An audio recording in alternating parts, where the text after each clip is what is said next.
বিরল রোগে আক্রান্ত মুক্তামণি বলেন, আমি বাঁচতে চাই, আমার জন্য দোয়া কইরেন। বিস্তারিত জানতে ওপেন নিউজের সাথেই থাকুন।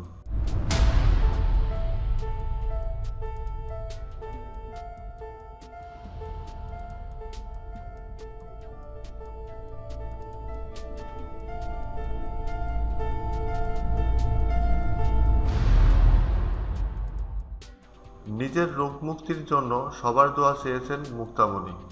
জটিল ও বিরল রোগে সাতক্ষীরার এই কিশোরীটির চিকিৎসা চলছে ঢাকা মেডিকেল কলেজ হাসপাতালে। তাকে রাখা হয়েছে বার্ন ইউনিটের আইসিইউ 5 নম্বর বেডে। তার শারীরিক অবস্থা শনিবারের তুলনায় ভালো বলে চিকিৎসকেরা জানিয়েছেন। সোমবার বায়োপসির রিপোর্ট পাওয়ার পর চিকিৎসকেরা পরবর্তী পদক্ষেপ নেবে। রোববার সকালে চিকিৎসকেরা তার শারীরিক অবস্থা পর্যবেক্ষণ করেন। এই সময় উপস্থিত ছিলেন জাতীয় বার্ন ইউনিটের সমন্বয়ক ডাক্তার সামন্তলাল সেন, মুক্তামণির চিকিৎসার জন্য গঠিত চিকিৎসক বোর্ডের প্রধান প্রফেসর ডাক্তার আবুল কালাম সহ অন্য বোর্ডের সদস্যরা। ডাক্তার আবুল কালাম বলেন, মুক্তামণিকে নিবিড় পর্যবেক্ষণে রাখা হয়েছে।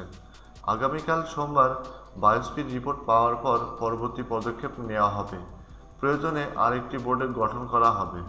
তিনি বলেন, তারা চেষ্টা করেছেন হাতটিকে বাঁচানোর, তবে প্রয়োজনে সেটি কাটাও হতে পারে। এ বিষয়ে জানতে চাইলে ডাক্তার সামন্তলাল জানান, তারা সর্বোচ্চ চেষ্টা করেছেন। টিস্যু সংগ্রহ করার পর যে জটিলতা দেখা দিয়েছিল তার সমাধান করা হয়েছে। তিনি বলেন, মেয়েটি সবার কাছে দোয়া চাইছেন, বলছেন, আমি বাঁচতে চাই, আমার জন্য দোয়া করেন। মুক্তামণিকে নিয়ে আরও খবর জানতে আমাদের চ্যানেলটিকে সাবস্ক্রাইব করুন।